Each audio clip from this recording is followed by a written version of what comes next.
Tonight, the session coming down to the wire, less than a week away from sine die, the last day of the session. All right, 90 days of work comes to a close on Monday, and some important bills are still out there undecided. From police work to fantasy football, lawmakers have discussed it all this year. ABC 2's Don Harrison tells us what's out there and what the lawmakers will do their final days. Less than a week away from the end of the session, and some important issues are still undecided. As in most years, legislators say the best or hardest issues for last. This year is no different. The House preliminarily approved its version of the criminal justice bill that includes repealing mandatory minimum sentences for some drug and nonviolent offenses. The aim of the bill is to save money on jail time and concentrate on rehabilitation. Now the Senate will take up the issue.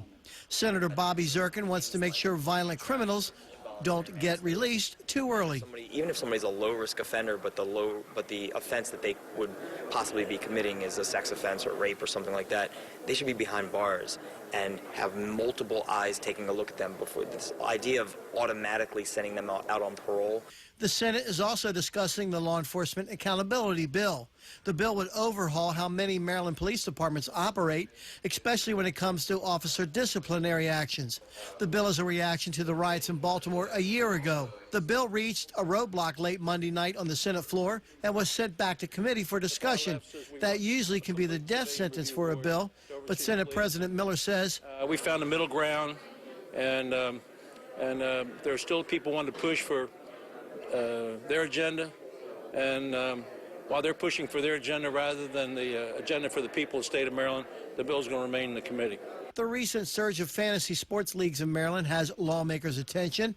There are two bills in the House. One would ban fantasy sports betting altogether in Maryland, and the other would bring the issue to referendum this election and let Maryland voters decide. It's not about taxes, it's just about regulating an industry that the state needs to regulate. Many of these bills may not be decided until the final day, next Monday, the 11th. In Annapolis, Don Harrison, ABC 2 News.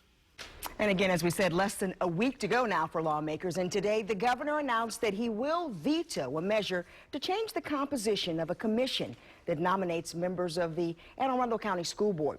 Hogan said the bill would take away his 5 appointments to the panel is unconstitutional.